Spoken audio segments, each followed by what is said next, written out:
죽고 싶지 않으면 지금 당장 칼 내려놔요. 아무도 없는 골목, 사복 차림의 젊은 여자가 흉기를 든 청년들 앞으로 천천히 걸어 들어가고 있었습니다. 뛰지도 소리치지도 않았습니다. 손 하나 떨지 않은 채 눈을 맞추며 한 걸음씩 청년들의 시선이 흔들리기 시작했습니다. 여자의 눈빛에서 읽힌 건 공포가 아니었습니다. 차갑고 단단한 확신이었습니다. 담벼락에 기댄 노인은 말없이 그 모습을 지켜봤습니다. 살면서 수많은 사람을 봐온 눈이었는데 저런 눈빛은 처음이었습니다. 그로부터 사흘 뒤 그 노인은 상견례 자리에 앉아 있었습니다. 평범한 사람들의 특별한 이야기 매일 전해드립니다. 구독과 알림 설정으로 함께 해주세요. 이수진이 경찰이 되고 싶다고 처음 마음먹은 건 중학교 2학년 여름이었습니다.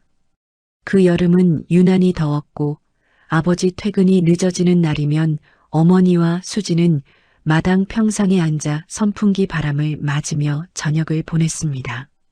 그런 날들이 이어지던 어느 오후 동네 골목 어귀에서 술에 취한 남자가 행패를 부리기 시작했고 고함 소리에 골목 안불빛들이 하나둘 꺼졌습니다. 어른들도 모두 문을 닫아버렸습니다. 그런데 그때 순찰차에서 내린 여자 경찰관 한 명이 아무도 못하던 일을 해냈습니다. 소리를 지르지도 완력을 쓰지도 않고 그냥 조용히 그 남자 앞에 서서 낮고 또렷한 목소리로 이름을 불렀습니다. 어딘지 모르게 그 자리에 공기가 달라졌고 남자는 힘없이 주저앉았습니다. 어린 수지는 그 장면을 담벼락 뒤에서 지켜보며 저 사람처럼 되고 싶다고 생각했고 그 마음은 15년이 지나도록 단 한 번도 흔들린 적이 없었습니다. 그러나 현실은 생각과 달랐습니다. 이수진이 부임한 지구대는 수도권 끝자락의 오래된 파출소였고 이곳에서 그녀가 맡은 업무는 경찰과 거의 관계가 없었습니다. 아침이면 당직실 커피포트를 채우는 것으로 하루가 시작됐고 민원 창구에 앉아 잃어버린 지갑 접수를 받거나 어르신들의 하소연을 들어드리는 일이 대부분이었습니다. 황 경사가 입버릇처럼 하는 말이 있었는데 여경은 민원 대응이 딱 맞는다고 현장은 체력이 달려서 어차피 못 버틴다고 했습니다. 그 말이 나올 때마다 수지는 아무 말도 하지 않았습니다. 반박해봤자 달라지는 건 없다는 걸 오래전에 깨달았고 무엇보다 그 말을 들어도 흔들리지 않을 만큼 마음이 이미 단단해져 있었습니다. 그것은 체념이 아니라 일종의 전략이었습니다. 쓸데없는 싸움에 에너지를 낭비하지 않고 자신이 해야 할 것에만 집중하는 수진 나름의 방식이었습니다. 수진이 지구대에 처음 발령받던 날 황 경사는 반겨준다는 인사 대신 당직표를 내밀며 청소구역을 알려줬습니다. 수진은 아무 말 없이 받아들었고 그날부터 지금까지 그 구역을 빠짐없이 청소해 왔습니다.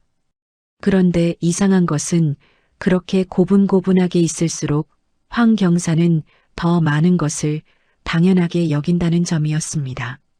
민원인이 거칠게 굴면 수진을 내보냈고 야근이 필요하면 수진을 남겼으며 누군가의 실수로 서류가 엉키면 수진이 마무리했습니다.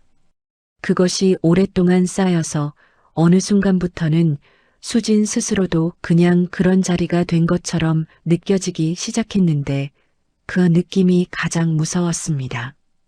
억울한 것보다 그냥 그게 당연한 것처럼 몸이 익어버리는 것이 더 싫었습니다.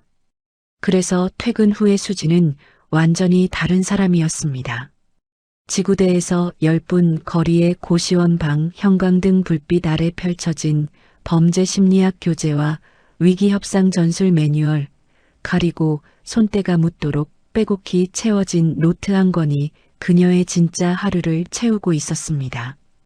야간 대학원에 다닌다는 것을 지구대에서 아는 사람은 동료 김서영 하나뿐이었고 수지는 굳이 알릴 생각이 없었습니다.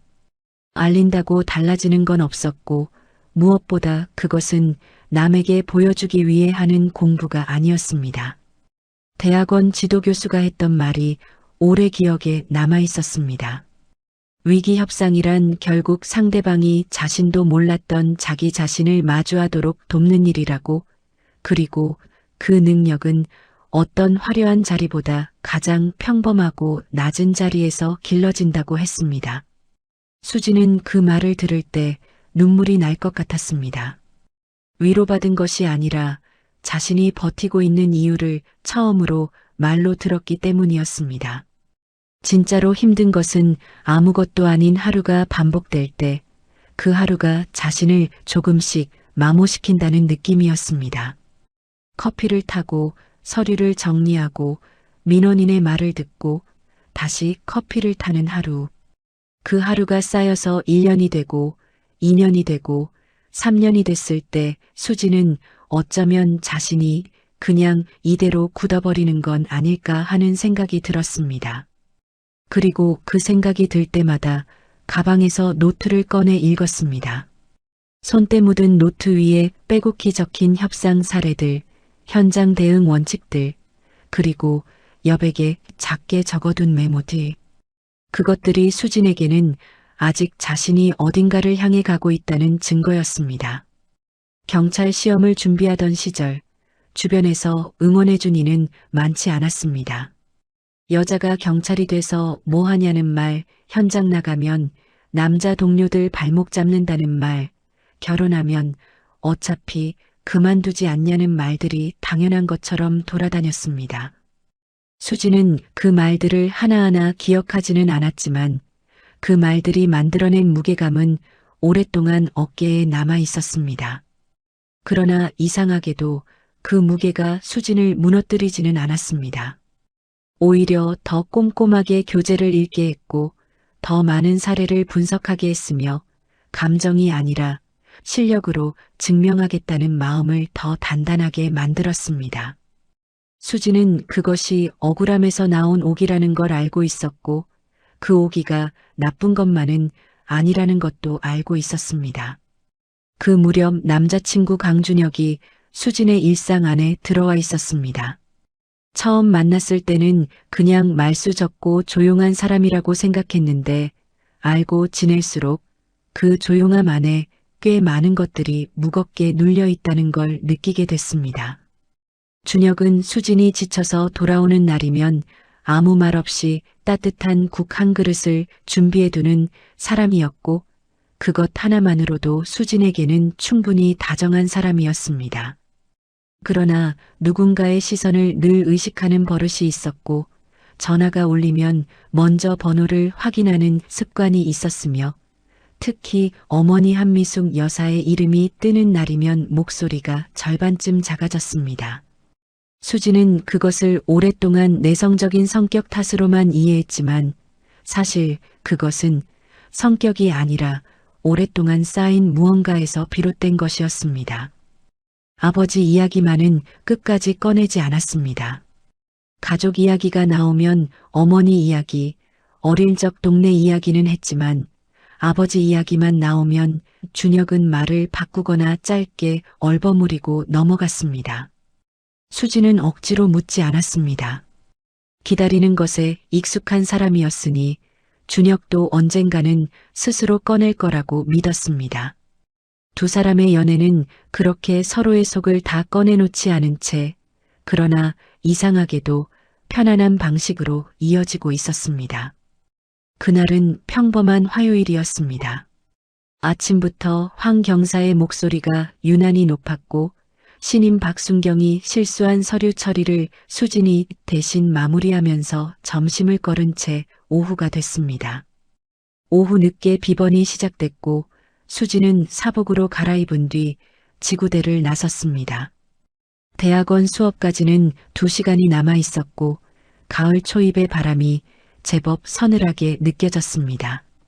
수지는 가방 끈을 고쳐 매며 익숙한 골목길로 접어들었습니다. 큰 길보다 10분쯤 빠른 그 길을 거의 매일 걸었고 오래된 담벼락과 낮게 달린 가로등 냄새까지 다 익숙했습니다. 그런데 그날 골목 안쪽 어딘가에서 뭔가 어긋난 공기가 먼저 느껴졌습니다. 소리가 나기 전에 먼저 분위기가 깨지는 순간을 감지하는 감각. 경찰 생활 3년이 수진에게 남긴 것이 있다면 바로 이것이었습니다. 담벼락에 등을 기댄 채 서 있는 노인 한 명, 그리고 그 앞에서 손에 무언가를 쥔 채 몸을 떨고 있는 청년들이 보였습니다.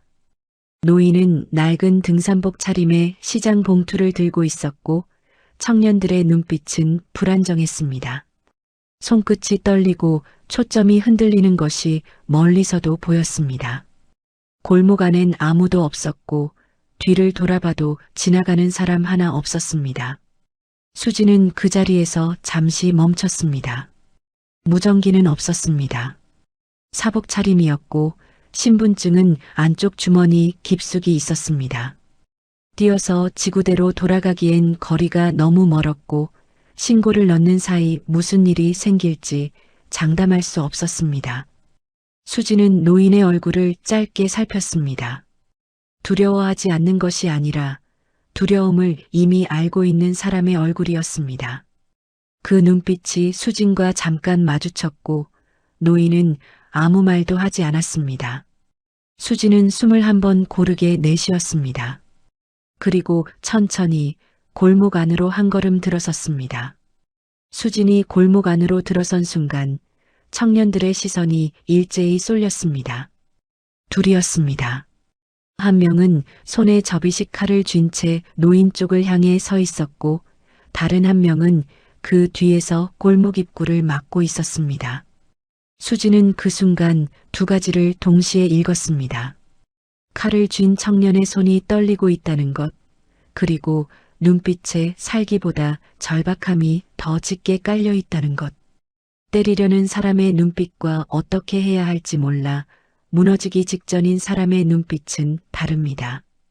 수지는 그것을 교재에서 배운 것이 아니라 민원실 창구에서 수백 명의 얼굴을 읽어오며 몸으로 익혔습니다. 뒤를 막고 있던 청년이 먼저 소리를 질렀습니다. 꺼지라고, 상관없는 사람은 빠지라고 했습니다. 수지는 멈추지 않았습니다. 걸음을 늦추지도 않았습니다. 그냥 천천히 일정한 속도로 걸으면서 칼을 쥔 청년의 눈을 똑바로 바라봤습니다. 시선을 내리깔지 않았고 겁먹은 표정도 짓지 않았습니다. 그 눈빛 하나가 골목 안의 공기를 조금씩 바꾸기 시작했습니다. 청년은 자기도 모르게 반걸음 물러섰습니다. 죽고 싶지 않으면 지금 당장 칼 내려놔요. 목소리는 낮았습니다. 떨리지 않았습니다. 명령이라기보다 사실을 전달하는 것에 가까운 어조였는데 그것이 오히려 더 무겁게 골목 안을 눌렀습니다. 칼을 쥔 청년의 입술이 파르르 떨렸습니다. 수지는 그 떨림을 놓치지 않았습니다. 저 청년은 겁먹었습니다. 그리고 겁먹은 사람은 반드시 출구를 찾습니다. 수진이 해야 할 일은 그 출구가 되어주는 것이었습니다. 수지는 걸음을 멈추지 않은 채 조용히 말을 이어갔습니다. 많이 힘들었지요. 그렇지 않으면 이러고 있지 않았을 텐데 라고 했습니다. 그 한마디에 칼을 쥔 청년의 눈빛이 흔들렸습니다. 분노가 아니라 무언가 터질 것 같은 오래 참아온 것들이 한꺼번에 올라오는 눈빛이었습니다. 뒤에 서 있던 청년도 움직임을 멈췄습니다. 골목 안이 이상하게 조용해졌습니다. 수지는 그 정적 속에서 한 걸음 더 다가섰습니다. 이제 손을 뻗으면 닿을 거리였습니다. 칼이 바닥에 떨어진 것은 그로부터 얼마 지나지 않아서였습니다. 소리 없이 그냥 힘이 빠진 손에서 미끄러지듯 떨어졌습니다. 청년은 그 자리에 주저앉았고 어깨가 흔들리기 시작했습니다. 수지는 쪼그려 앉아 청년의 눈높이를 맞췄습니다. 아무 말도 하지 않았습니다. 그냥 옆에 있어줬습니다. 뒤늦게 달려온 동료들이 골목 입구에서 멈추며 상황을 살폈습니다. 박순경이 입을 벌린 채 수진을 바라봤고 서영은 상황을 파악한 뒤 조용히 무전을 쳤습니다. 담벼락에 기댄 채 그 모든 장면을 지켜보던 노인은 아무 말도 하지 않았습니다. 시장 봉투를 든 손이 가볍게 떨리고 있었지만 표정은 놀랍도록 고요했습니다. 수십 년을 살아오며 수많은 사람을 봐왔지만 저런 사람은 처음이었습니다. 겁이 없는 것이 아니라 겁보다 더 단단한 것을 가진 사람. 화려하지도 요란하지도 않은데 그 자리의 공기를 혼자 바꿔버리는 사람. 노인은 수진이 청년 옆에 쪼그려 앉아 있는 뒷모습을 한참 바라보다가 천천히 시선을 내렸습니다. 가슴 어딘가에 오래된 기억 하나가 건드려지는 느낌이었습니다. 황 경사가 도착한 건 그로부터 몇 분 뒤였습니다. 상황을 파악한 그는 청년들을 인계받으며 수진을 한쪽으로 불렀습니다. 비번에 무전도 없이 혼자 뛰어들면 어떡하냐고, 잘못됐으면 어쩔 뻔했냐고 했습니다. 수진은 아무 말도 하지 않았습니다. 잘못됐으면 어쩔 뻔했냐는 말이 칭찬인지 질책인지 황 경사 본인도 모르는 것 같았습니다. 서영이 수진의 팔꿈치를 슬쩍 잡아당기며 눈빛으로 말했습니다. 수고했다고, 진짜로. 노인은 경찰들이 분주하게 움직이는 사이 조용히 골목을 빠져나갔습니다. 수진은 그것을 나중에야 알았습니다. 한바탕 정리가 끝나고 나서야 처음으로 그 노인이 떠올랐는데 이미 골목 어디에도 없었습니다. 괜찮으셨을까 하는 생각이 잠깐 스쳤지만 수진은 이내 서류 처리로 넘어갔습니다. 그것으로 끝이라고 생각했습니다. 그냥 비번날 우연히 마주친 상황이었고 잘 마무리됐고 그것으로 충분하다고 생각했습니다. 그날 밤 준혁에게 전화가 왔습니다. 목소리만 듣고도 무슨 일이 있었다는 걸 알았는지 준혁은 밥은 먹었냐고 먼저 물었습니다. 수지는 웃으며 먹었다고 했지만 사실 못 먹었고 준혁은 그것도 알고 있다는 듯 잠깐 있다가 오라고 했습니다. 수진이 준혁의 집에 도착했을 때 식탁 위에는 김치찌개가 올려져 있었습니다. 두 사람은 마주 앉아 별말 없이 밥을 먹었고 수진은 오늘 있었던 일을 천천히 꺼냈습니다. 준혁은 중간에 끊지 않고 끝까지 들었습니다. 그리고 한참 뒤에 조용히 말했습니다. 우리 아버지가 딱 그런 사람 좋아하시거든, 이라고. 수지는 그 말의 무게를 그때는 몰랐습니다. 그냥 다정한 말이라고 생각했습니다. 그런데 그 말이 며칠 뒤 전혀 다른 의미로 되살아날 줄은 꿈에도 몰랐습니다. 상견례 날짜가 잡힌 것은 그로부터 사흘 뒤였습니다. 준혁의 어머니 한미숙 여사가 직접 날짜를 골랐다고 했습니다. 수지는 그 말을 들으며 가슴 한켠이 서늘해지는 것을 느꼈습니다. 준혁의 어머니가 어떤 분인지는 대략 짐작하고 있었습니다. 전화 한 통에 준혁의 목소리가 절반으로 줄어드는 것을 수지는 이미 여러 번 봐왔으니까요. 잘 보여야 한다는 생각보다 어떤 사람인지를 먼저 알고 싶다는 생각이 들었습니다. 그리고 아버지는 어떤 분일까 하는 생각도. 준혁이 한 번도 꺼내지 않았던 그 이름이 처음으로 수진의 머릿속에 또렷하게 떠올랐습니다. 상견례 날 아침, 이수진은 평소보다 1시간 일찍 눈을 떴습니다. 잠이 온 것이 아니라 잠이 오지 않아서였습니다.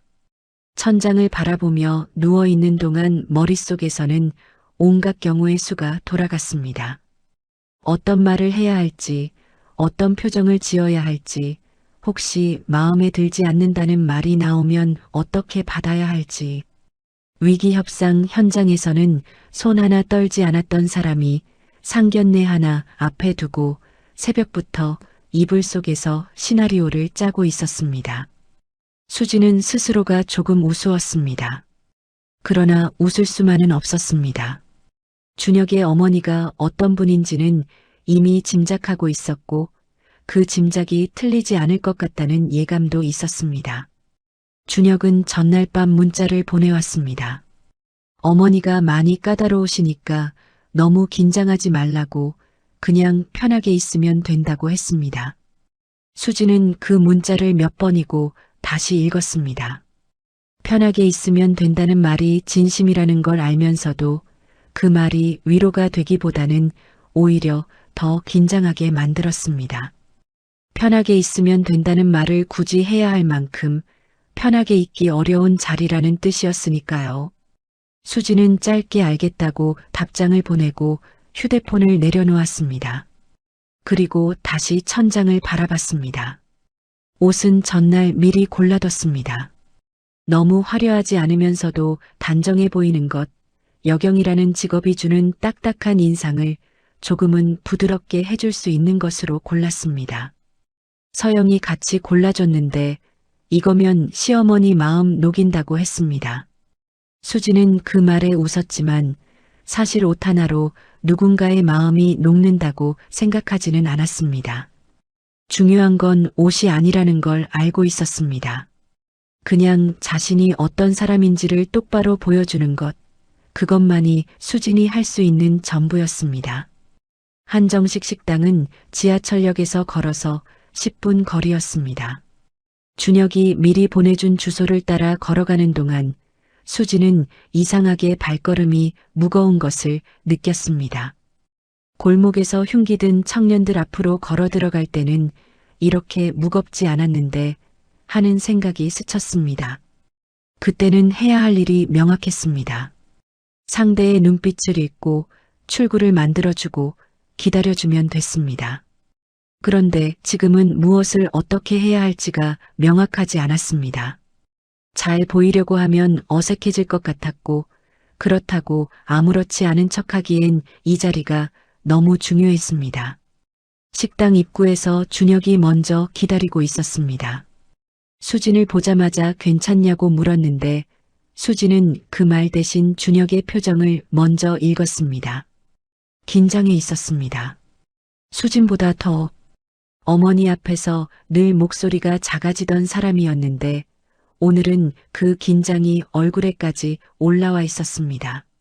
수진은 아무 말 없이 준혁의 손을 한번 잡았다가 놓았습니다. 이제 들어가자고 했습니다. 식당 안은 조용했습니다. 점심시간이 조금 지난 터라 다른 손님은 많지 않았고 안쪽 개인실 쪽에서 직원이 안내를 했습니다. 문이 열리는 순간 수지는 본능적으로 방 안을 훑었습니다. 오래된 직업적 습관이었습니다.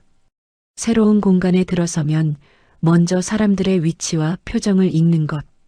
테이블 오른편에 단정하게 앉은 여성이 눈에 들어왔습니다. 한미숙 여사였습니다. 예상했던 대로 눈빛이 날카로웠고 수진을 발끝부터 천천히 훑어 올리는 시선이 느껴졌습니다. 수진은 그 시선을 피하지 않았습니다. 그리고 그 맞은편 테이블 왼편에 앉은 노신사에게 시선이 닿는 순간이었습니다. 심장이 한 박자 멈췄습니다. 낡은 등산복 대신 단정한 짙은 색 정장을 입고 있었지만 틀림없었습니다. 그 눈빛, 그 주름 그리고 담벼락에 등을 기댄 채 조용히 모든 것을 지켜보던 그 표정. 사흘 전 골목의 그 노인이었습니다. 수진의 머릿속에서 순간적으로 여러 가지가 겹쳤습니다. 골목 흉기, 청년들, 그리고 아무 말 없이 뒷모습을 바라보던 그 눈빛. 수진의 입에서 말이 나오기까지 아마 1초도 걸리지 않았겠지만 그 1초가 수진에게는 훨씬 길게 느껴졌습니다. 어르신? 목소리가 생각보다 작게 나왔습니다. 강태성 회장은 수진을 바라보며 조용히 미소를 지었습니다. 놀란 기색이 없었습니다. 마치 이미 알고 있었다는 듯 혹은 이렇게 될 것을 예상하고 있었다는 듯한 표정이었습니다. 준혁은 수진과 아버지의 얼굴을 번갈아 보다가 굳어버렸습니다. 한미숙 여사만 혼자 상황을 파악하지 못한 채 두 사람을 번갈아 바라봤습니다. 식당 안이 묘하게 조용해졌습니다. 창밖에서 바람소리가 들렸습니다. 강태성 회장이 먼저 입을 열었습니다. 앉으라고 왔으면 앉아야지 라고 했습니다. 목소리는 낮고 느렸지만 그 안에 무게가 있었습니다. 수지는 자신도 모르게 그 말에 따라 자리에 앉았습니다. 다리가 약간 떨렸지만 표정은 유지했습니다. 수십 번의 현장에서 다져진 것이 이런 순간에도 작동하는 것이 수지는 이상하기도 하고 다행이기도 했습니다. 준혁은 여전히 굳은 얼굴로 맞은편에 앉았고 한미숙 여사는 무언가 말하려다가 남편의 표정을 보고 멈췄습니다. 잠시 침묵이 흘렀습니다. 회장이 찻잔을 들었다가 내려놓으며 수진을 바라봤습니다. 그리고 조용히 물었습니다. 그날 많이 놀랐냐고. 수진은 잠깐 망설이다가 솔직하게 답했습니다. 조금 놀랐다고. 그런데 더 놀란 건 지금이라고 했습니다. 회장은 그 말에 낮게 웃었습니다. 한미숙 여사가 두 사람을 번갈아 보며 물었습니다. 두 분이 아는 사이예요? 준혁도 같은 표정으로 아버지를 바라봤습니다. 회장은 대답 대신 찻잔을 한 모금 마셨습니다. 그리고 잠시 후 천천히 입을 열었습니다. 강태성 회장이 찻잔을 내려놓는 소리가 유난히 크게 들렸습니다.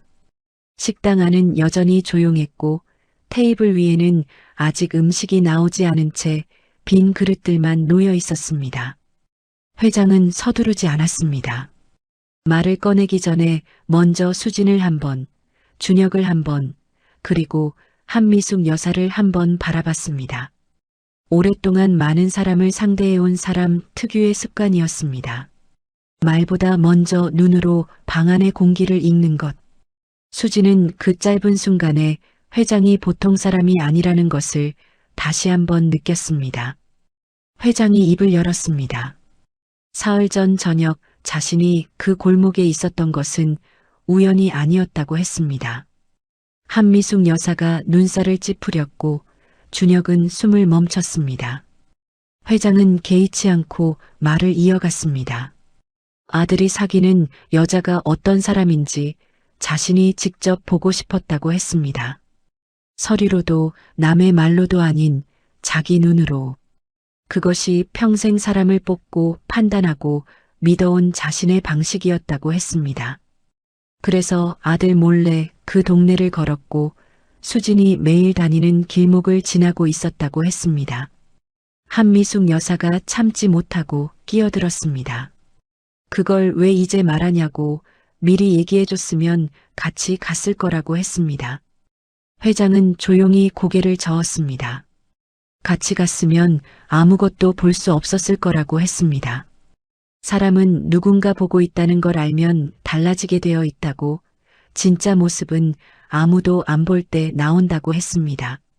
한미숙 여사는 할 말을 잃은 듯 입을 다물었습니다.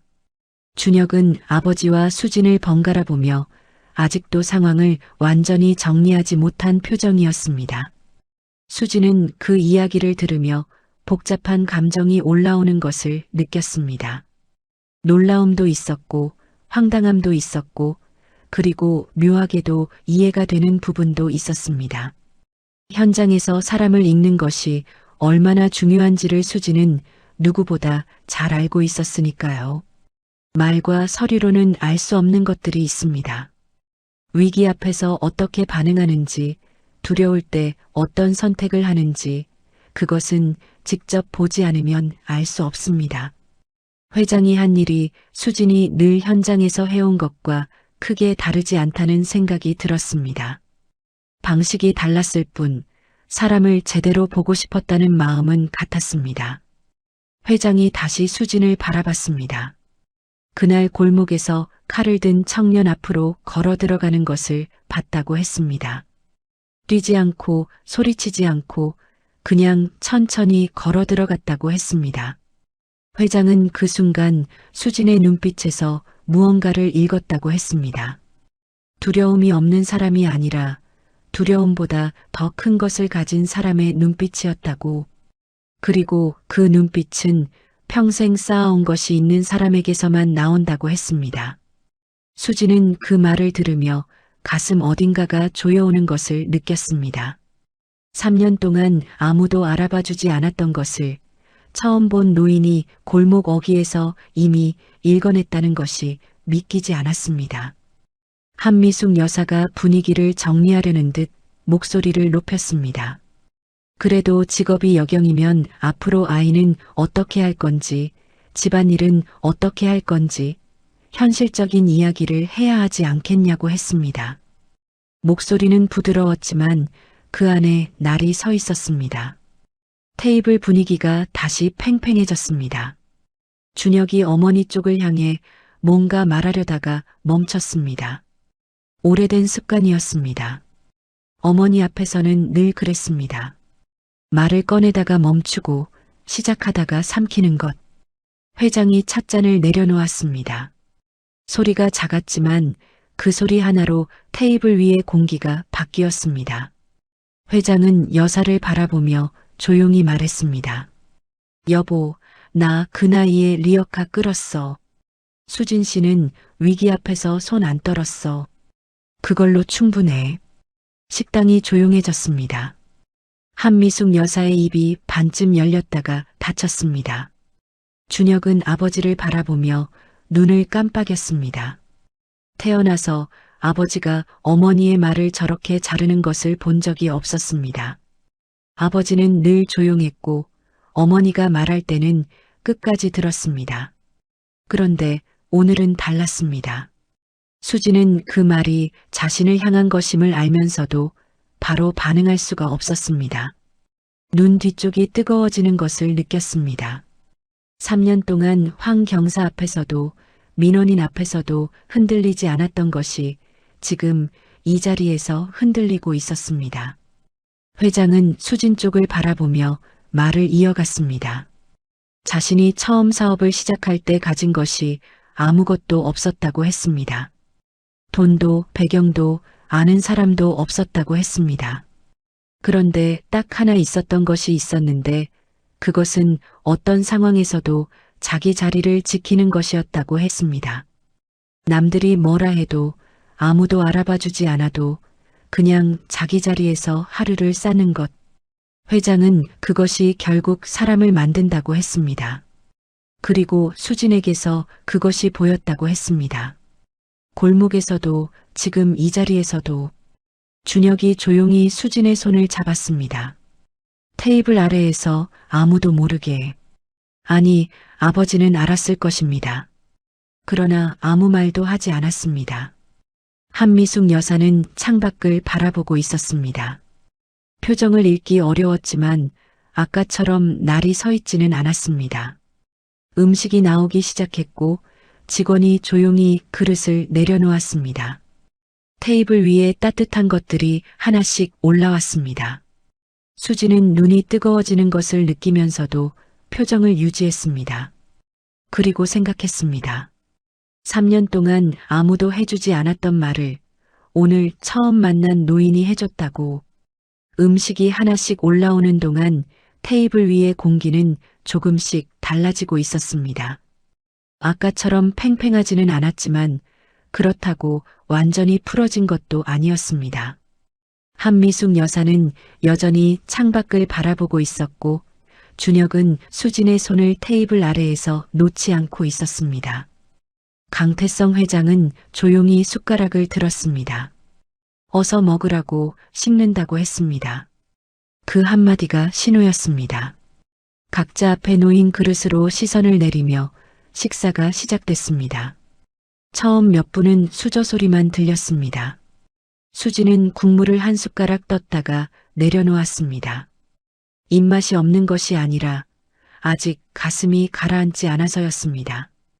회장의 말이 계속 귓속에서 맴돌았습니다. 위기 앞에서 손 안 떨었어. 그걸로 충분해.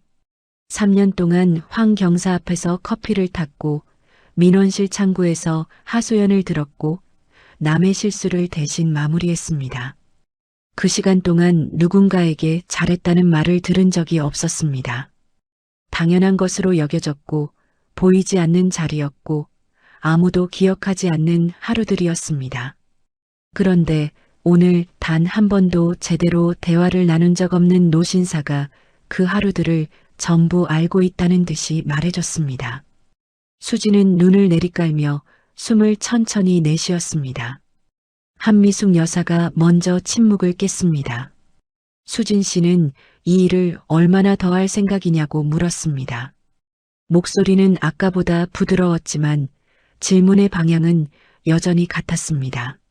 수지는 숟가락을 내려놓고 여사를 바라봤습니다. 할 수 있는 한 계속 하고 싶다고 했습니다. 짧고 분명하게. 여사가 잠깐 멈췄습니다. 결혼하고 나서도 그럴 생각이냐고 다시 물었습니다. 수지는 망설이지 않았습니다. 그렇다고 했습니다. 이번에는 더 짧게. 여사의 눈빛이 가늘어졌습니다. 무언가 더 말하려는 것이 느껴졌습니다. 그런데 그 순간 회장이 조용히 끼어들었습니다. 밥 먹으면서 그런 얘기하는 거 아니라고 일단 먹자고 했습니다. 여사는 입을 다물었습니다. 준혁은 아버지를 바라보며 눈을 깜빡였습니다. 아버지가 어머니의 말을 오늘 두 번째로 자르는 것을 봤습니다. 평생 처음 있는 일이었습니다. 준혁은 수진의 손을 테이블 아래에서 한 번 더 꽉 쥐었습니다. 식사가 이어지는 동안 회장은 수진에게 몇 가지를 물었습니다. 어디서 자랐냐고, 경찰이 되기로 마음먹은 게 언제냐고, 지금 하는 일이 힘들지는 않냐고 했습니다. 형식적인 질문이 아니었습니다. 대답을 들을 때 회장의 눈빛이 달라졌습니다. 수진이 중학교 2학년 여름 골목에서 봤던 여자 경찰관 이야기를 꺼냈을 때 회장은 잠깐 숟가락을 멈췄습니다. 그리고 조용히 고개를 끄덕였습니다. 그 끄덕임안에 많은 것이 담겨 있었습니다. 수지는 그것을 느꼈습니다. 한미숙 여사는 식사 내내 말이 없었습니다. 음식을 먹으면서도 시선이 자꾸 수진에게로 향했는데 아까처럼 훑어보는 시선이 아니었습니다. 뭔가를 가늠하는 시선이었습니다. 수지는 그것을 모른 척하면서도 느끼고 있었습니다. 한미숙 여사가 어떤 분인지는 준혁을 통해 대략 알고 있었습니다. 집안을 꼼꼼하게 관리하고 주변 사람들의 시선을 중요하게 여기며 며느리감에 대한 기준이 분명한 분이라고 했습니다. 그 기준 안에 여경이라는 직업이 쉽게 들어가지 않을 것이라는 것도 알고 있었습니다. 그러나 수지는 그 기준에 맞추려고 하지 않았습니다. 맞출 수도 없었고 맞추고 싶지도 않았습니다. 자신이 어떤 사람인지를 있는 그대로 보여주는 것, 그것이 수진이 할 수 있는 전부이자 해야 하는 전부였습니다. 식사가 거의 끝날 무렵 회장이 다시 입을 열었습니다. 준혁을 바라보며 말했습니다. 너 이 사람 오래 만났지? 라고 했습니다. 준혁이 고개를 끄덕였습니다. 회장이 다시 물었습니다. 이 사람이 어떤 사람인지 알고 사귀었냐고. 준혁은 잠깐 멈췄습니다. 그리고 솔직하게 답했습니다. 다 알지는 못했다고, 그런데 알면 알수록 생각보다 훨씬 대단한 사람이라는 걸 느낀다고 했습니다. 회장은 그 말을 듣고 수진을 바라봤습니다. 수진은 준혁의 말이 부끄러우면서도 이상하게 울컥하는 것을 느꼈습니다. 후식이 나왔습니다. 식혜와 과일이 조용히 올라왔고 직원이 나가자 다시 네 사람만 남았습니다. 회장이 식혜에 잔을 들며 수진에게 물었습니다. 그날 골목에서 무섭지 않았냐고. 수진은 잠깐 생각하다가 솔직하게 답했습니다. 무서웠다고, 그런데 그보다 더 빨리 움직여야 한다는 생각이 앞섰다고 했습니다. 회장은 그 말을 듣고 잠시 아무 말도 하지 않았습니다. 그리고 천천히, 아주 천천히 고개를 끄덕였습니다. 그 끄덕임이 어떤 말보다 무겁게 느껴졌습니다. 한미숙 여사가 처음으로 수진에게 직접 말을 건넸습니다. 아까는 몰랐는데 남편이 그날 많이 놀랐을 것 같다고 했습니다. 목소리가 아까보다 낮아져 있었습니다. 날이 빠져 있었습니다. 수지는 여사를 바라봤습니다. 어르신께서 많이 놀라셨을 텐데 제가 더 빨리 알아봤어야 했다고 했습니다. 여사는 잠깐 수진을 바라보다가 시선을 내렸습니다. 아무 말도 하지 않았지만 그 침묵이 아까의 침묵과는 다른 종류였습니다. 자리가 파할 무렵 회장이 먼저 일어섰습니다. 준혁에게 어머니 모시고 먼저 나가라고 했습니다. 준혁은 아버지를 바라보다가 수진을 바라봤습니다. 수진이 먼저 괜찮다고 눈빛을 보냈고 준혁은 천천히 여사를 모시고 자리를 일어났습니다. 식당 안에 회장과 수진 둘만 남았습니다. 회장은 서두르지 않았습니다. 재킷을 걸치면서 수진을 바라봤습니다. 그리고 낮고 조용한 목소리로 말했습니다. 고생 많이 했지요. 앞으로도 그렇게 살아요. 수진은 그 말을 들으며 입술을 꼭 다물었습니다. 눈 뒤쪽이 다시 뜨거워졌습니다. 3년 동안 단 한 번도 들어보지 못했던 말이었습니다. 황 경사도 동료들도 심지어 가장 가까운 준혁도 그 말을 정확히 이렇게 해준 적이 없었습니다. 고생 많이 했지요. 그 짧은 한마디 안에 지구대의 커피포트가, 민원실 창구가, 퇴근 후 형광등 아래 펼쳐진 교재가, 그리고 아무도 몰라주는 하루하루가 전부 들어있는 것 같았습니다. 수지는 고맙습니다. 라고 겨우 답했습니다. 목소리가 조금 흔들렸습니다. 식당 문을 나서는 순간 가을바람이 먼저 얼굴을 건드렸습니다. 수지는 잠깐 멈춰서서 차가운 공기를 한번 깊이 들이쉬었습니다. 눈 뒤쪽에 남아있던 열기가 조금씩 가라앉았습니다. 주차장 쪽에서 준혁이 손을 흔들고 있었고 한미숙 여사는 그 옆에서 핸드백을 고쳐주며 수진 쪽을 바라보고 있었습니다. 회장은 수진보다 한 발 늦게 문을 나서며 조용히 앞으로 걸었습니다. 네 사람이 주차장 입구 쪽으로 모이는 동안 아무도 먼저 말을 꺼내지 않았습니다. 그러나 아까와는 달랐습니다. 침묵의 온도가 달랐습니다. 준혁이 수진 옆으로 다가서며 낮게 물었습니다. 괜찮냐고. 수진은 고개를 끄덕였습니다. 준혁은 그 끄덕임을 보면서도 뭔가 더 묻고 싶은 얼굴이었지만 부모님이 옆에 있는 자리에서 말을 길게 이어가지 않았습니다. 수진은 그런 준혁의 옆모습을 바라봤습니다. 오늘 준혁은 평소와 달랐습니다. 어머니 앞에서 늘 작아지던 사람이 오늘은 2번이나 수진의 손을 먼저 잡았습니다.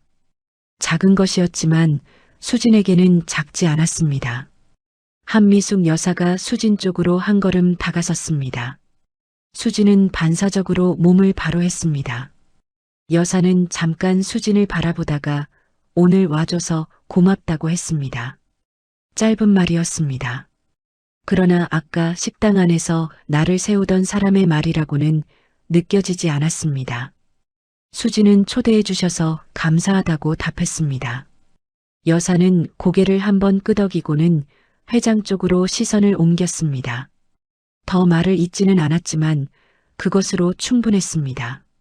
아까 식당 안에서 여사가 나를 세우던 것과 지금 이 짧은 인사 사이에 무언가가 달라져 있었습니다. 수지는 그것이 회장의 한마디 때문이라는 걸 알았습니다. 리어카 이야기, 손 안 떨었다는 이야기, 그 말이 여사의 무언가를 건드린 것이었습니다. 차가 떠나고 준혁과 수진들만 남았습니다. 준혁은 한참 차가 사라진 방향을 바라보다가 수진에게 고개를 돌렸습니다. 미안하다고 했습니다. 아버지가 그런 분인지 몰랐다고 미리 얘기를 했어야 했는데 라고 했습니다. 수진은 고개를 저었습니다. 미안할 것 없다고 했습니다. 준혁은 잠깐 수진을 바라보다가 다시 입을 열었습니다. 아버지가 평생 누군가를 저렇게 대한 적이 없었다고 했습니다. 사람을 보는 눈이 엄격한 분이라서 처음 만난 자리에서 저렇게 말씀하신 건 처음 봤다고 했습니다. 수지는 그 말을 들으며 다시 회장의 목소리가 떠올랐습니다. 고생 많이 했지요. 앞으로도 그렇게 살아요. 두 사람은 한동안 주차장 입구에 서 있었습니다. 어디로 가자는 말도 들어가자는 말도 없이 그냥 서 있었습니다. 가을바람이 두 사람 사이를 지나갔습니다. 준혁이 먼저 수진의 손을 잡았습니다. 이번에는 테이블 아래가 아니었습니다. 사람들이 오가는 주차장 입구에서 그냥 자연스럽게 수진은 그 손을 바라봤습니다. 준혁이 이렇게 먼저 손을 잡은 적이 언제였나 생각해 보려 했는데 잘 떠오르지 않았습니다. 오늘 하루 준혁은 평소의 준혁이 아니었습니다. 걸으면서 준혁이 천천히 말을 꺼냈습니다. 아버지 이야기를 한 번도 먼저 하지 않은 것이 미안하다고 했습니다. 이유가 있었는데 말하기가 쉽지 않았다고 했습니다. 수지는 말하지 않아도 된다고 했지만 준혁은 오늘은 하고 싶다고 했습니다. 아버지가 사업을 처음 시작할 때 정말 아무것도 없었다고 했습니다. 리어카 이야기는 과정이 아니라고 했습니다. 직접 물건을 날랐고 직접 팔았고 그렇게 하나씩 쌓아 올린 것이 지금의 회사라고 했습니다. 그 과정에서 가족이 함께 고생했고 어머니도 그 시간을 다 옆에서 견뎌온 분이라고 했습니다. 수지는 조용히 들었습니다. 준혁이 아버지 이야기를 꺼내는 것이 처음이었고 그 목소리가 평소와 달리 조금 떨려 있었습니다. 준혁은 계속 말했습니다. 아버지가 성공하고 나서 달라진 것들이 있었다고 했습니다. 주변 사람들이 달라졌고 찾아오는 사람들이 달라졌으며 아버지를 바라보는 시선이 달라졌다고 했습니다. 그런데 정작 아버지는 달라지지 않았다고 했습니다. 여전히 새벽에 일어났고 여전히 혼자 걸었으며 여전히 사람을 볼 때 자리가 아니라 눈빛을 먼저 봤다고 했습니다. 준혁은 그런 아버지가 어릴 때는 무서웠는데 크고 나서는 존경스럽다고 했습니다. 그러나 존경스럽다는 말을 직접 한 적은 없었다고 했습니다. 수지는 그 말을 들으며 강태성 회장의 얼굴이 다시 떠올랐습니다. 낡은 등산복 차림으로 시장 봉투를 들고 골목을 걷던 노인, 단정한 정장을 입고 상견례 자리에 앉아있던 노신사. 두 모습이 완전히 달랐지만 눈빛은 똑같았습니다. 무언가를 오래 봐온 사람의 쉽게 흔들리지 않는 눈빛. 수지는 그 눈빛이 어디서 나온 것인지 이제 조금 알 것 같았습니다. 리어카를 끌었던 시간이 만든 눈빛이었습니다. 아무도 알아주지 않아도 자기 자리를 지켰던 시간이 만든 눈빛이었습니다. 수지는 문득 자신의 3년이 겹쳐지는 것을 느꼈습니다. 커피를 타고 서류를 정리하고 아무도 보지 않는 자리에서 노트를 펼쳤던 그 시간들이 준혁이 걷다가 멈췄습니다. 그리고 수진을 바라보며 말했습니다. 아버지가 인정한 사람은 아버지 본인밖에 없었는데 라고 했습니다. 그 말을 하면서 준혁의 눈빛이 흔들렸습니다. 수지는 그 눈빛을 바라봤습니다. 오랫동안 아버지의 그늘 아래에서 작아졌던 사람이 오늘 처음으로 그 그늘 밖으로 한 발을 내디딘 것 같았습니다. 수지는 아무 말도 하지 않았습니다. 그냥 준혁의 손을 한번 꽉 쥐었습니다. 그것으로 충분했습니다. 저녁 바람이 조금 더 차가워졌습니다. 두 사람은 다시 걷기 시작했습니다. 수지는 걸으면서 오늘 하루를 천천히 되짚었습니다. 아침에 천장을 바라보며 뒤척이던 것, 식당 입구에서 심장이 내려앉던 것, 회장의 눈빛과 마주치던 그 순간 가리고 고생 많이 했지요. 라는 말. 그 말이 아직도 귓속에 남아 있었습니다. 수지는 생각했습니다. 사람을 제대로 알아보는 것이 얼마나 어려운 일인지, 그리고 알아봐 준다는 것이 누군가에게 얼마나 큰 일인지를. 오늘 강태성 회장이 수진에게 한 것이 바로 그것이었습니다. 골목에서도 상견례 자리에서도 그리고 식당을 나서며 건넨 마지막 말에서도 수지는 고개를 들었습니다. 하늘이 어두워지고 있었습니다. 가로등이 하나씩 켜지기 시작했고 그 불빛 아래로 두 사람의 그림자가 나란히 길게 늘어졌습니다. 수지는 그 그림자를 잠깐 바라보다가 다시 앞을 봤습니다. 내일도 지구대에 출근해야 했고 황 경사는 여전히 그 자리에 있을 것이었으며 커피포트는 내일 아침에도 채워야 할 것이었습니다. 그러나 이상하게도 그것이 오늘은 전처럼 무겁게 느껴지지 않았습니다. 무언가 달라진 것은 아무것도 없었는데 수진 안에 있는 무언가가 달라진 것 같았습니다. 알아봐줬기 때문이었습니다. 단 한 사람이 단 한마디로. 그로부터 며칠이 지났습니다. 지구대는 여전히 같은 자리에 있었고 황 경사는 여전히 같은 말을 했으며 커피포트는 여전히 아침마다 수진의 손으로 채워졌습니다. 달라진 것은 아무것도 없었습니다. 그러나 수진은 달라져 있었습니다. 민원 창구에 앉아 어르신의 하소연을 들을 때 예전에는 빨리 끝내야 한다는 생각이 먼저 들었는데 이제는 그 사람의 목소리 안에 있는 것을 먼저 들으려 했습니다. 황 경사가 또 자비를 떠넘길 때도 예전처럼 무겁게 느껴지지 않았습니다. 무언가 단단한 것이 수진 안에 생긴 것 같았는데 그것이 어디서 왔는지 수진은 알고 있었습니다.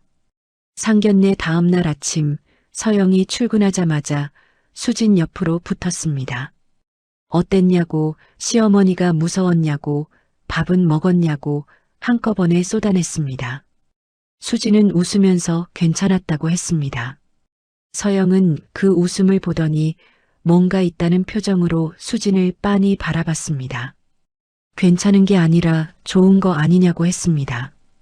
수진은 대답 대신 커피를 한 모금 마셨습니다. 서영은 그것을 보고 더 묻지 않았습니다. 오래 알아온 사람만이 할 수 있는 말 없는 배려였습니다. 준혁에게서 연락이 온 것은 상견례 사흘 뒤였습니다. 아버지가 수진을 한 번 더 만나고 싶다고 하신다는 내용이었습니다. 수진은 그 문자를 읽으며 잠깐 멈췄습니다. 또 만나고 싶다고. 이유가 무엇인지는 적혀 있지 않았습니다. 준혁도 모르는 것 같았습니다. 아버지가 그냥 보고 싶다고 하셨다고만 했습니다. 수지는 잠깐 생각하다가 알겠다고 답장을 보냈습니다. 궁금하기도 했고 거절할 이유도 없었습니다. 그리고 솔직히 말하면 다시 만나고 싶기도 했습니다. 만남은 회장이 자주 간다는 동네 설렁탕집에서 이루어졌습니다. 준혁 없이, 한미숙 여사 없이 회장과 수진 단둘이었습니다. 수진이 먼저 도착해서 자리에 앉아 있는데 회장이 들어왔습니다. 이번에는 등산복도 정장도 아닌 그냥 평범한 점퍼 차림이었습니다. 자리에 앉으면서 많이 기다렸냐고 물었습니다. 수진이 아니라고 하자 회장은 설렁탕 2그릇을 시키면서 수진 보기엔 어떠냐고 했습니다. 수진이 무엇을 말씀하시는 거냐고 묻자 이 집 설렁탕 말이라고 했습니다. 수진은 그 말에 웃음이 나왔습니다. 회장도 조용히 웃었습니다. 처음으로 두 사람 사이에 편안한 공기가 흘렀습니다. 설렁탕이 나오고 한참 먹다가 회장이 입을 열었습니다. 수진에게 하고 싶은 말이 있어서 불렀다고 했습니다. 상견례 자리에서 다 하지 못한 이야기가 있다고 했습니다. 수진은 숟가락을 내려놓고 회장을 바라봤습니다. 회장은 서두르지 않았습니다. 국물을 한 모금 마시고 창밖을 한번 바라보고 나서 천천히 말을 시작했습니다. 자신이 처음 사업을 시작할 때 주변에서 말렸다고 했습니다. 가진 것도 없고 배운 것도 없고 아는 사람도 없는데 무슨 사업이냐고 했다는 것이었습니다. 그런데 그때 딱 한 사람만 말리지 않았다고 했습니다. 지금의 한미숙 여사였습니다. 아무 말 없이 옆에 있어줬다고 했습니다. 리어카를 끌 때도, 첫 번째 사업이 망했을 때도, 다시 일어서려 할 때도. 그래서 여사가 까다롭게 구는 것을 회장은 나무라지 않는다고 했습니다. 그 까다로움 안에 지켜온 것들이 있다는 걸 알기 때문이라고 했습니다. 수지는 그 말을 들으며 한미숙 여사가 다르게 보이기 시작했습니다. 상견례 자리에서 나를 세우던 그 눈빛 뒤에 그런 시간들이 있었다는 것을 회장은 계속 말했습니다. 준혁이 어릴 때부터 많이 눌려 있었다고 했습니다. 자신이 너무 강한 사람이다 보니 아들이 그 옆에서 자라면서 자꾸 작아졌다고 했습니다.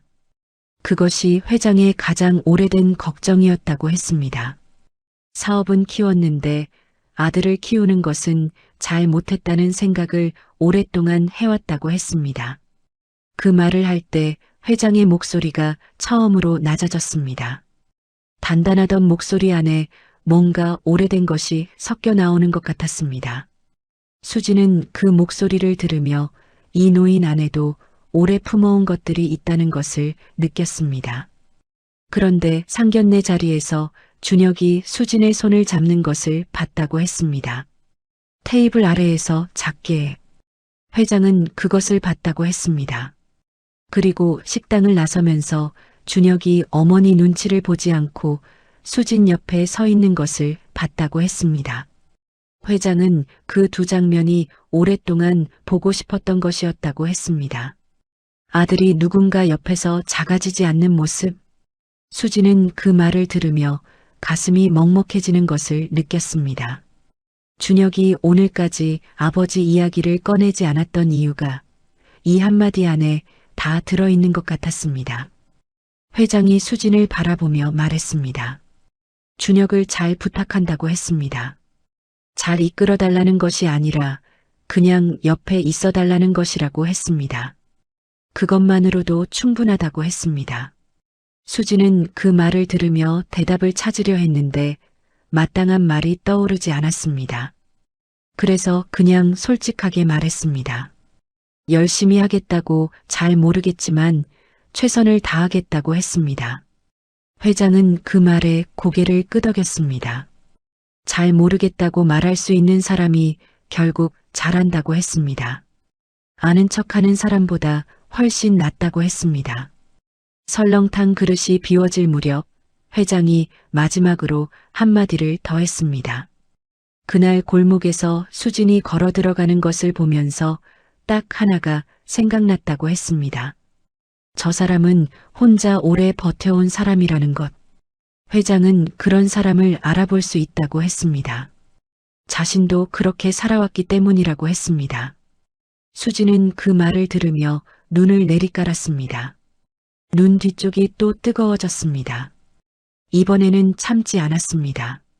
눈물이 한 방울 떨어졌고 수지는 얼른 손등으로 닦았습니다. 회장은 모른 척했습니다. 그것이 배려라는 것을 수지는 알았습니다. 식당을 나서며 회장이 먼저 걷기 시작했습니다. 수지는 그 뒷모습을 잠깐 바라봤습니다. 낡은 등산복을 입고 시장 봉투를 들던 골목의 노인과 정장을 입고 상견례 자리에 앉아있던 노신사와 지금 평범한 점퍼 차림으로 설렁탕집을 나서는 이 사람이 전부 같은 사람이었습니다. 어떤 자리에서도 같은 눈빛이었고 어떤 차림에서도 같은 걸음이었습니다. 수지는 생각했습니다. 진짜 큰 사람은 자리가 달라져도 달라지지 않는다고. 그리고 그런 사람 곁에 있으면 자신도 달라지지 않을 수 있을 것 같다고. 겨울이 오고 있었습니다.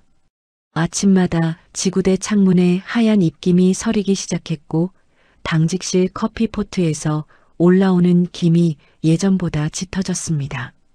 수지는 여전히 같은 시간에 출근했고 같은 자리에 앉았으며 같은 일을 했습니다. 황 경사도 여전히 같은 말을 했습니다. 달라진 것은 아무것도 없었습니다. 그러나 수진이 그 하루를 받아들이는 방식은 완전히 달라져 있었습니다. 예전에는 이 자리가 자신을 가두는 것처럼 느껴졌는데 이제는 그렇지 않았습니다. 이 자리가 자신을 만들어가고 있다는 것을 알았습니다. 강태성 회장이 리어카를 끌던 시간이 그를 만들었듯이 이 지구대의 하루하루가 이수진을 만들어가고 있었습니다. 준혁과의 사이에도 조용한 변화가 생겼습니다. 예전에는 준혁이 전화를 받을 때 번호를 먼저 확인하는 버릇이 있었는데 그 버릇이 조금씩 줄어들었습니다. 어머니 한미숙 여사의 전화가 와도 목소리가 예전처럼 절반으로 줄어들지 않았습니다. 작은 변화였지만 오래 곁에서 봐온 수진에게는 작지 않았습니다. 상견례 날 테이블 아래에서 손을 잡던 사람이 이제는 사람들 앞에서 자연스럽게 수진의 옆에 섰습니다. 준혁이 조금씩 자기 자리를 찾아가고 있었습니다. 수진은 그것이 자신 때문이라고 생각하지 않았습니다. 준혁 안에 원래 있던 것이 이제야 밖으로 나오고 있는 것이라고 생각했습니다. 한미숙 여사에게서 연락이 온 것은 상견례로부터 한 달쯤 지난 어느 날이었습니다. 수진은 여사의 이름이 뜨는 것을 보고 잠깐 멈췄습니다. 준혁을 통하지 않고 직접 연락이 오는 것은 처음이었습니다. 전화를 받자 여사는 먼저 바쁘냐고 물었습니다. 수진이 괜찮다고 하자 여사는 잠깐 뜸을 들이다가 말했습니다. 다음 주 일요일에 시간이 되면 밥 한번 먹자고. 그것뿐이었습니다. 짧고 건조했지만 수진은 그 안에 담긴 것을 읽었습니다. 여사가 먼저 손을 내민 것이었습니다. 수진은 알겠다고 했습니다. 전화를 끊고 나서 잠깐 휴대폰을 바라봤습니다. 서영에게 말하면 엄청 놀랄 텐데 하는 생각이 들었습니다. 일요일 점심 여사가 고른 식당은 오래된 동네 한식집이었습니다. 화려하지 않은 곳이었습니다. 수진이 도착했을 때 여사는 이미 자리에 앉아 있었고 수진을 보자 어서 오라고 했습니다. 상견례 때처럼 발끝부터 훑어보는 시선이 아니었습니다. 그냥 사람을 맞이하는 시선이었습니다. 두 사람은 마주 앉아 메뉴를 골랐습니다. 처음에는 말이 많지 않았습니다. 음식을 기다리는 동안 날씨 이야기를 했고 음식이 나오고 나서는 한동안 먹는 일에 집중했습니다. 어색하지 않은 것은 아니었지만 불편하지도 않았습니다. 여사가 먼저 말을 꺼냈습니다. 상견례 날 내가 좀 심했지요 라고 했습니다. 수진은 괜찮았다고 했습니다. 여사는 고개를 저었습니다. 괜찮지 않았을 거라고 했습니다. 자신도 안다고 했습니다. 수진은 여사를 바라봤습니다. 여사는 시선을 내리깔며 계속 말했습니다. 며느리감을 볼 때 집안이나 직업을 따지는 것이 잘못된 건 아니라고 생각했는데 남편이 그날 한마디 하고 나서 오래 생각했다고 했습니다. 리어카 이야기를 하면서 남편의 눈빛이 달랐다고 했습니다. 그 눈빛을 오랫동안 본 적이 없었는데 그날 다시 봤다고 했습니다. 수진이 어떤 사람인지를 보는 눈빛이었다고 했습니다. 여사는 그 눈빛을 보고 나서 자신이 보고 있던 것이 사람이 아니었다는 걸 알았다고 했습니다. 수진은 그 말을 들으며 아무 말도 하지 않았습니다. 반박하지도 위로하지도 않았습니다. 그냥 들었습니다. 여사가 말을 이어갔습니다. 남편이 평생 사람을 보는 눈이 틀린 적이 없었다고 했습니다. 그 눈이 수진을 봤다면 자신도 믿어보기로 했다고 했습니다. 짧고 담담한 말이었지만 수진은 그 안에 얼마나 많은 것이 들어있는지를 알았습니다.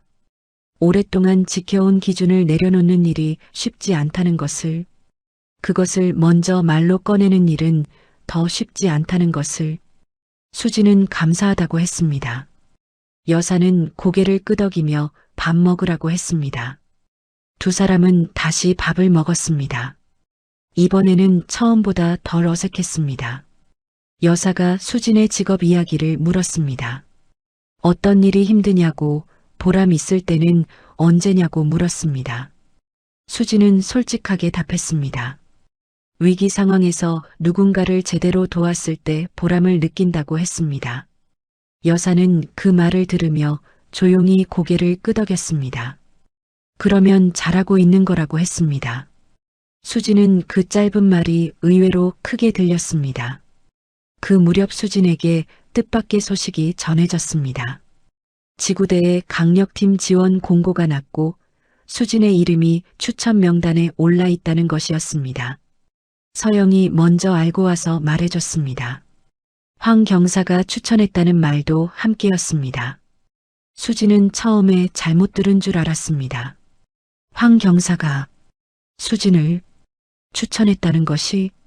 서영은 자신도 믿기지 않는다는 표정으로 고개를 끄덕였습니다. 나중에 황 경사가 수진을 따로 불렀습니다. 그 자리에서 황 경사는 평소와 다름없이 무뚝뚝한 얼굴로 말했습니다. 그날 골목일 소문 들었다고 무전도 없이 혼자 들어간 건 여전히 잘못된 거라고 했습니다. 그런데 결과는 좋았다고 그것도 인정해야 한다고 했습니다. 그리고 돌아서려다가 멈추며 한마디 더 했습니다. 강력팀 가면 힘들 텐데 버틸 수 있겠냐고. 수진은 버티겠다고 했습니다. 황 경사는 아무 말 없이 나갔습니다. 그것이 황 경사식 격려라는 것을 수진은 알았습니다. 그날 저녁 수진은 퇴근길에 혼자 걸었습니다. 예전에 골목으로 들어섰던 그 길이었습니다. 담벼락도 그대로였고 가로등도 그대로였습니다. 그런데 그날의 골목과 오늘의 골목이 다르게 느껴졌습니다. 수진은 걸으면서 생각했습니다. 한 사람이 제자리를 지키는 것이 얼마나 많은 것을 바꿀 수 있는지를. 골목에서의 그 한 걸음이 상견례로 이어졌고 상견례의 그 한마디가 준혁을 바꿨으며 준혁이 바뀌는 것을 보고 여사가 손을 내밀었습니다. 그리고 황 경사가 처음으로 수진의 이름을 추천 명단에 올렸습니다. 작은 것들이 연결되어 있었습니다. 아무도 보지 않는 자리에서 쌓아온 것들이 생각지 못한 방향으로 뻗어나가고 있었습니다. 수진은 걸음을 멈추고 하늘을 올려다봤습니다. 겨울 하늘이 맑았습니다. 별이 보일 것 같은 밤이었습니다. 강태성 회장이 했던 말이 다시 떠올랐습니다. 혼자 오래 버텨온 사람이라는 것. 수진은 그 말을 이제 다르게 듣고 있었습니다. 버텨온 것이 아니라 쌓아온 것이었습니다. 커피포트를 채우면서도 민원 창구에 앉아서도 퇴근 후 형광등 아래 노트를 펼치면서도 그 모든 하루가 쌓여서 골목의 그 한 걸음이 됐고 그 한 걸음이 오늘 이 자리까지 이어졌습니다. 수진은 다시 걷기 시작했습니다. 발걸음이 가벼웠습니다. 내일도 지구대에 출근해야 했고 강력팀 발령이 나면 새로 시작해야 할 것들이 있었습니다. 두렵지 않다고 하면 거짓말이었습니다. 그러나 두려움보다 더 큰 것이 있다는 것을 수진은 이제 알고 있었습니다. 골목에서도 상견례에서도 그리고 오늘 이 길에서도 한 걸음씩이면 충분했습니다.